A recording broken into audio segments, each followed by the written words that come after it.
चलिए आज की क्लास में हम लोग जानेंगे वचन के बारे में, है ना। मतलब हमारा आज का टॉपिक क्या है? वचन।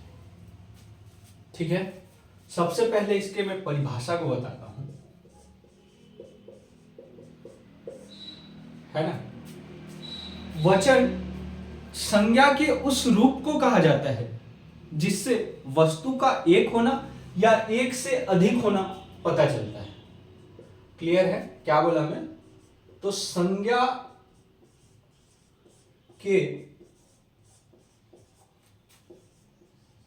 जिस रूप से वस्तु का एक होना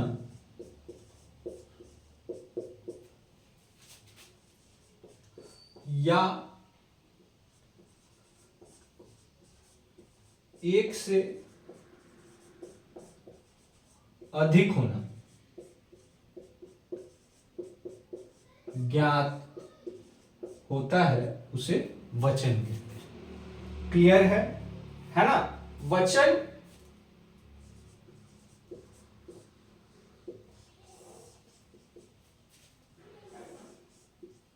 दो प्रकार के होते हैं, एक वचन और बहुवचन। ठीक है, एक वचन और बहुवचन। इसको पहला कर दे रहा हूं, इसको दूसरा। दो ही प्रकार होते हैं जी, है ना। आप लोगों को द्विवचन नहीं करना है संस्कृत के जैसे, है ना। एक वचन और बहुवचन, है ना। संज्ञा के जिस रूप से वस्तु का एक होना ज्ञात हो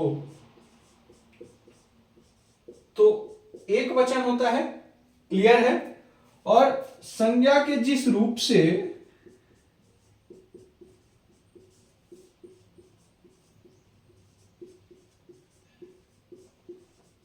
वस्तु का एक से अधिक होना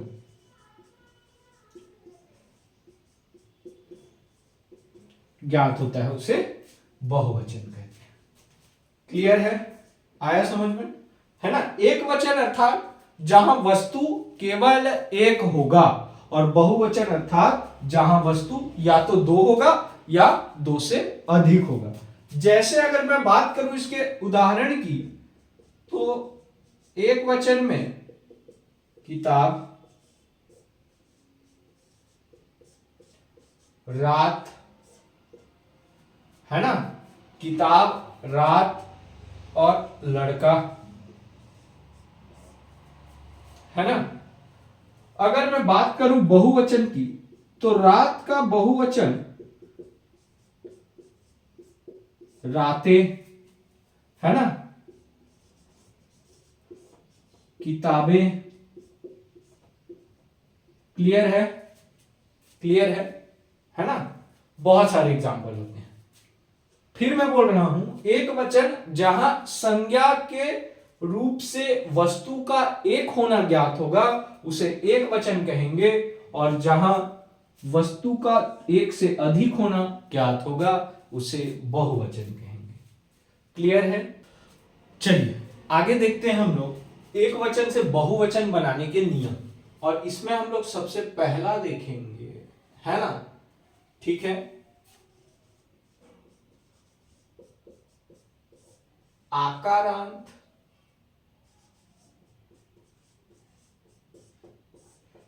पुल्लिंग।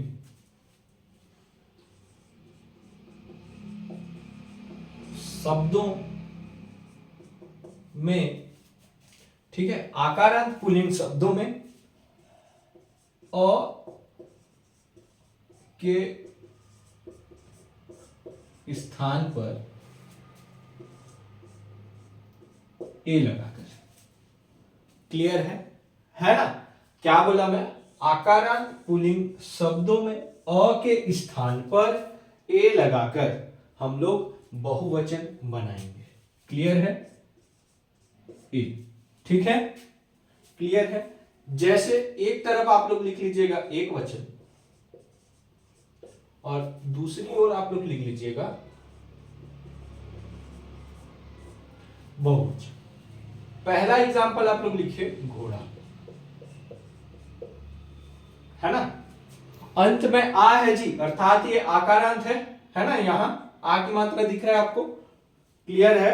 अगर हम लोग क्या बोले नियम में कि आकारांत जहां होगा अर्थात जिस शब्द के अंत में आ आएगा वहां आ को हटाकर, क्लियर है, क्या लगाएंगे, है ना, ए की मात्रा लगाएंगे, अर्थात यहां क्या हो जाएगा, घोड़े। क्लियर है ना। दूसरा एग्जांपल आप लोग लिखिए गधा, है ना, क्या हो जाएगा, गधे। ठीक है, क्लियर है। यहां भी आ की मात्रा है जिसको हटा के हम लोग क्या कर दिए, ए कर दिए, है ना। तीसरा आईना, है ना, क्या हो जाएगा, आईने। ठीक है। चौथा एग्जांपल लिख लीजिए आप लोग बछड़ा, जो क्या हो जाएगा, बछड़े। क्लियर है, क्लियर है, आया समझ में ये, है ना। देखिए क्या बोल रहा है नियम कि आकारांत पुल्लिंग शब्दों में यदि आ को हटाए और उसके स्थान पर ए लगाए, है ना, तो वो क्या हो जाएगा, बहुवचन हो जाएगा। ठीक है, क्लियर है। जैसे घोड़ा से घोड़े हो गया, है ना, अर्थात घोड़े क्या है, बहुवचन है। गधा से गधे हो गया, आईना से आईने हो गया, बछड़ा से बछड़े हो गया, बकरा से बकरे हो गया, है ना। क्लियर है, क्लियर है ये। चलिए दूसरे नियम की बात करें, है ना, ठीक है। दूसरे नियम की बात करें तो अकारांत,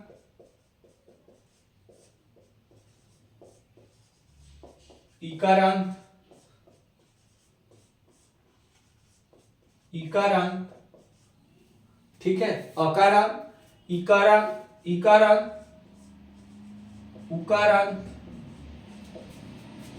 और उकारांत, फिर वही ना, पुल्लिंग संज्ञाएं या पुल्लिंग शब्द। ठीक है, पुल्लिंग संज्ञाएं, है ना, प्रायः एक वचन और बहुवचन में परिवर्तित नहीं होती।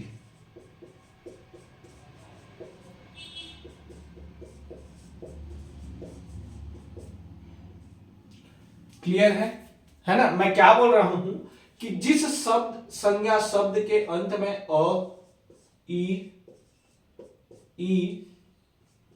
उ आए, है ना, जिस पुल्लिंग संज्ञा के अंत में अ, ई, उ आए, है ना, तो वो एक वचन और बहुवचन में परिवर्तित नहीं होगी, मतलब एक वचन में जो होगा वही बहुवचन में होगा। जैसे फिर वही एक वचन इधर लिख लेना, है ना, और बहुवचन इधर लिख लेना। ठीक है, जैसे अगर मैं बात करूं दिन, है ना, तो दिन का बहुवचन भी दिन ही होता है ना। जैसे एक सप्ताह में कितने दिन होते बोल रहे हैं, है ना, क्लियर है, बहुवचन में भी और एक वचन में भी। अगर मैं बात करूं गुरु, है ना, तो गुरु एक वचन में भी या और बहुवचन में। ठीक है, बहुत सारे अगर गुरु है तब भी गुरु ही बोला जाता है, गुरुएं नहीं बोला जाता। क्लियर है ना। अगर मैं बात करूं शिक्षक, ठीक है, तो बहुवचन में भी शिक्षक ही होता है। क्लियर है, ठीक है। अगर मैं बात करूं भालू, ठीक है, तो भालू भी एक वचन और बहुवचन में वही होता है। अगर मैं बात करूं हाथी, तो ये भी हाथी ही होगा, परिवर्तित नहीं होगा, है ना। ध्यान देने वाली बात है कि अ, ई और उ, है ना, यदि ये किसी भी पुल्लिंग संज्ञा के अंत में आ रही हैं तो वो हमेशा एक वचन और बहुवचन में एक ही होंगी। क्लियर है। चलिए तीसरे नियम की हम लोग बात करें, है ना। तो देखो अभी तक हम लोग पुल्लिंग संज्ञाओं के बारे में देख रहे थे, अभी हम लोग स्त्रीलिंग संज्ञाओं के बारे में देखें। यदि अकारांत स्त्रीलिंग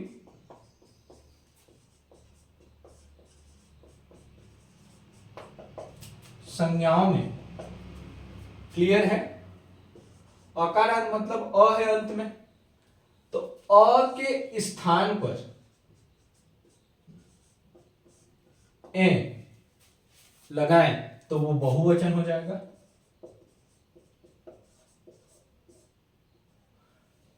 ठीक है, क्लियर है, बहुवचन हो जाएगा। ठीक है, मैं क्या बोल रहा हूं कि अकारांत स्त्रीलिंग संज्ञाओं में अ के स्थान पर ए लगाएं तो वो बहुवचन हो जाएगा। क्लियर है। जैसे अगर मैं बात करूं रात, है ना, तो ये रातें, ठीक है, ए की मात्रा लग रही है। क्लियर है, ये ऐसे होता है जी, है ना, इसकी मात्रा। ठीक है, बहुत लोगों को कंफ्यूजन होगा, है ना। अगर मैं बात करूं किताब, तो ये क्या हो जाएगा, किताबें हो जाएगा। बात करूं बात, है ना, तो ये बातें हो जाएगा। खबर, खबरें हो जाएगा। क्लियर है ना। तीसरा नियम कहता है कि अकारांत स्त्रीलिंग संज्ञाओं में अ के स्थान पर ए लगाए तो वो स्त्रीलिंग हो जाएगा।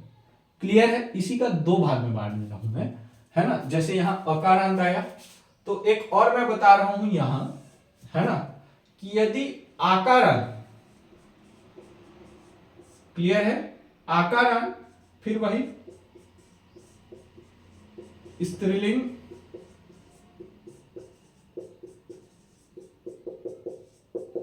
संज्ञाओं में, है ना, यहां हम लोग अ के स्थान पर लगा रहे थे, यहां हम लोग लगाएंगे क्या, आ के बाद। ठीक है, आ के बाद वही ए यहां भी लगाएंगे। ठीक है, क्लियर है। जैसे उदाहरण कक्षा, है ना, ये हो जाएगा कक्षाएं।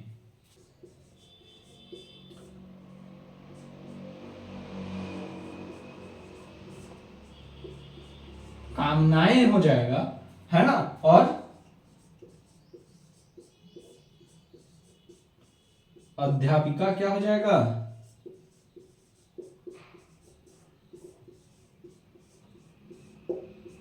क्लियर है। क्लियर है ये नियम। देखो ये पहला नियम है इसका, तीसरा का, और ये इसको अलग अलग कर दिया हूं, एक ही साथ पढ़ते हैं, है ना। ठीक है, जहां अकारांत स्त्रीलिंग शब्द होगा वहां अ के स्थान पर ए लगाएंगे, और जहां आकारांत स्त्रीलिंग शब्द होगा वहां आ के बाद ए लगाएंगे तो वो बहुवचन हो जाएगा। क्लियर है। बढ़े आगे, आया समझ में।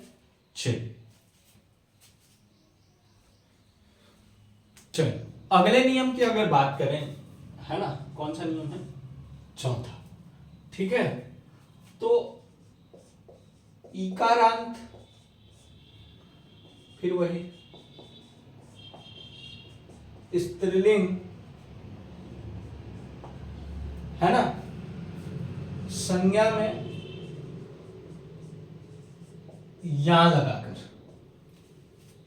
ठीक है, क्लियर है। क्या बोल रहा हूं मैं, इकारांत स्त्रीलिंग संज्ञा में या लगाकर बहुवचन बनाते हैं। ठीक है, जैसे अगर मैं बात करूं, है ना, क्या, तो जाति, है ना, ये क्या हो जाएगा, नियम को देखिए और उसी के अनुरूप लिखिए। क्लियर है। जातियां, अगर मैं बात करूं रीति, तो ये क्या हो जाएगा, रीतियां।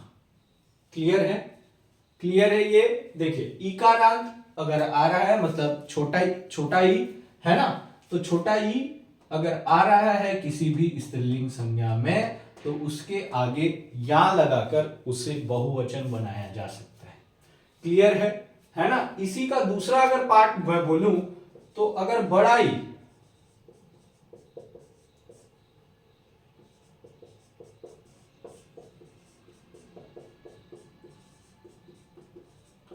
है ना, अगर बड़ा ई हो तो उसमें क्या करेंगे, ये जो बड़ी ई है ना, मतलब इसे दीर्घ कहा जाता है, दीर्घ ई है ना, उसको क्या छोटी ई करेंगे,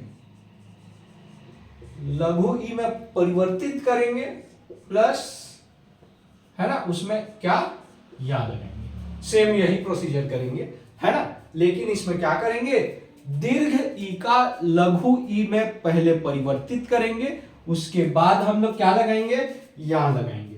क्लियर है। जैसे अगर मैं बात करूं घड़ी, इसका बहुवचन हो जाएगा घड़ियां। क्लियर है, क्लियर है। सवारी है ना, तो ये सवारियां। बच्ची, बच्चियां। क्लियर है। चलिए अगले नियम की अगर मैं बात करूं, है ना, तो जैसे हम लोग इकारांत और इकारांत में किए थे, वैसे ही है ना, उकारांत या उकारांत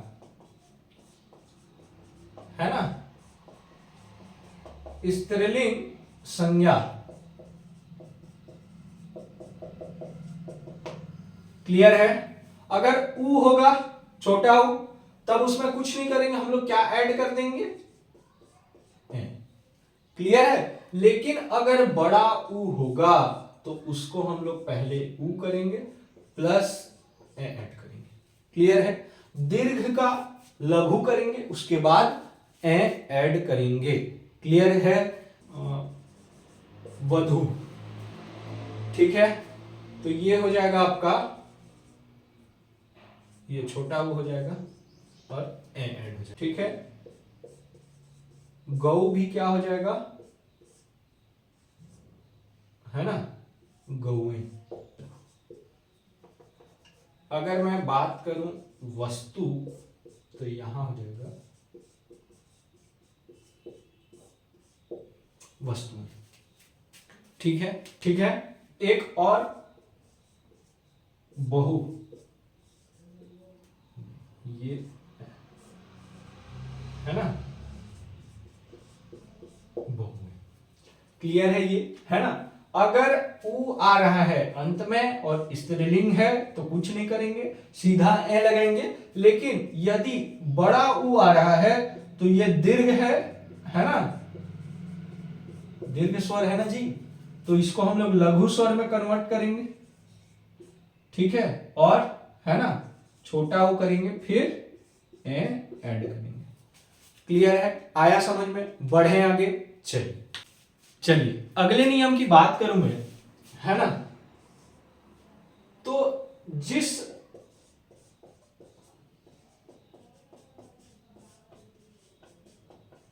स्त्रीलिंग संज्ञाओं के अंत में या शब्द है ना, ठीक है, क्लियर है ना, जिन स्त्रीलिंग संज्ञाओं के अंत में या प्रत्यय हो, ठीक है, तो वहां कुछ नहीं करेंगे, चंद्र बिंदु लगाएंगे या के ऊपर। ठीक है, क्लियर है ना। जैसे एग्जांपल मैं दूं चिड़िया, एक वचन है, इसका बहुवचन क्या हो जाएगा? चिड़िया।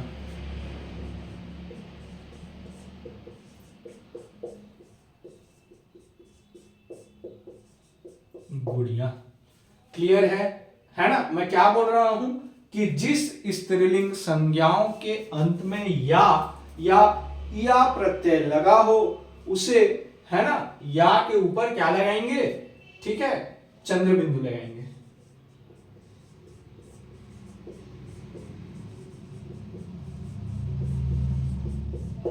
क्लियर है? ये आया समझ में? बढ़े आगे। चलिए देखिए, उपरोक्त जितने भी नियमों से हमने बहुवचन बनाए, यदि उन बहुवचनों के साथ कोई कारक चिन्ह आता है तो उनका प्रयोग हमेशा एक वचन के रूप में होता है। यदि उनको फिर से बहुवचन बनाना है ना, तो वहां ओ अथवा यो का प्रयोग करते हैं। जैसे हम लोगों ने पहला नियम में घोड़ा से घोड़े बनाया बहुवचन, है ना, लेकिन यदि घोड़े के साथ कोई कारक चिन्ह आएगा, जैसे घोड़े ने कारक चिन्ह अगर घोड़े के साथ आया तो घोड़ा क्या हो जाएगा? एक वचन हो जाएगा, है ना। यदि उसको बहुवचन बनाना होगा तो घोड़े की जगह घोड़ों लिखना होगा। क्लियर है ना? अर्थात, है ना, जहां भी हम लोग बहुवचन बनाए हैं निर्विभक्ति, मतलब जहां कारक चिन्ह नहीं है वहां तो, है ना, वो हम लोग जितने भी नियम पढ़े वो सब फॉलो होंगे, लेकिन जहां कारक चिन्ह आएगा वहां ओ की मात्रा या यो की मात्रा का प्रयोग करेंगे बहुवचन बनाने के लिए। जैसे गधा, है ना, तो हम लोग निर्विभक्ति अर्थात जहां कारक चिन्ह नहीं था वहां गधा का बहुवचन गधे बनाए हैं, तो अब यहाँ क्या हो जाएगा? गधों ने।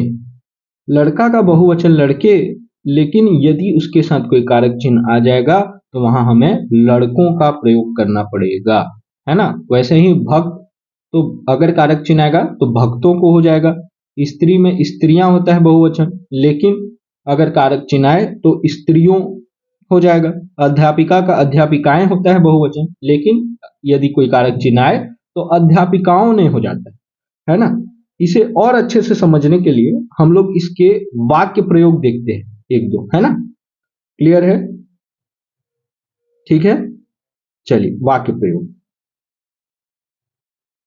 वाक्य प्रयोग का देखें तो लड़के दौड़ प्रतियोगिता में प्रथम स्थान पर आए, अगर इसमें कारक चिन्ह लगाएंगे तो यहाँ लड़कों ने दौड़ प्रतियोगिता में प्रथम स्थान प्राप्त किया, ये होगा। क्लियर है? जैसे हाथी पुल पार कर रहे थे, अगर इसमें भी कारक चिन्ह का प्रयोग करेंगे तो हाथियों का झुंड पुल पार कर रहा था, ये होगा। क्लियर है? अर्थात कहीं पे भी कारक चिन्ह का प्रयोग हो तो वहां ए न लगाकर यो या ओ की मात्रा का प्रयोग करेंगे बहुवचन बनाने के लिए। क्लियर है ना। यदि ए की मात्रा जैसे लड़के के साथ कारक चिन्ह लगाएंगे तो वो एक वचन में हो जाएगा। क्लियर है? इसीलिए बहुवचन बनाने के लिए ओ की मात्रा का प्रयोग करते हैं। चलिए अब देखते हैं, जो संज्ञा अकारांत पुल्लिंग एक वचन होती है, यदि वाक्य में उनके साथ कोई कारक चिन्ह आता है तो ऐसी संज्ञाओं में एक वचन के साथ भी ए का प्रयोग होता है ना। मतलब ए की मात्रा लगा के हम लोग बहुवचन जो बनाते थे, यदि उनके साथ कोई कारक चिन्ह लगेगा तो वो फिर एक वचन में आएगा। जैसे लड़का ने रोटी खाई, ये गलत है ना। लड़के ने रोटी खाई और ये एक वचन होगा, ये बहुवचन नहीं है। जैसे घोड़ा ने रस्सी तोड़ दी, है ना, यहाँ क्या होगा? घोड़े ने रस्सी तोड़ दी, ये सही वर्ड होगा। क्लियर है ना। अर्थात कारक चिन्ह अगर लगेगा, ठीक है, तो वो, है ना, एक वचन में आएगा जो बहुवचन होता है, लेकिन उसके लिए क्या होना चाहिए? आकारांत पुल्लिंग एक वचन होना चाहिए। क्लियर है ना। ठीक है, फिर एक बार बोल रहा हूं कि आकारांत पुल्लिंग एक वचन होगा तो वाक्य में कोई भी कारक चिन्ह यदि ऐड होगा तो वो एक वचन के साथ प्रयोग किया जाएगा। क्लियर है? देख लीजिए उदाहरण, लड़के ने रोटी खाई, यहां लड़के ने रोटी खाई ये सही होगा, लड़का ने रोटी खाई ये गलत होगा। क्लियर है ना। मेन आपको याद रखना है आकारांत पुल्लिंग एक वचन होगा। क्लियर है? आया समझ में? चलिए इसके आगे का पढ़ेंगे कल।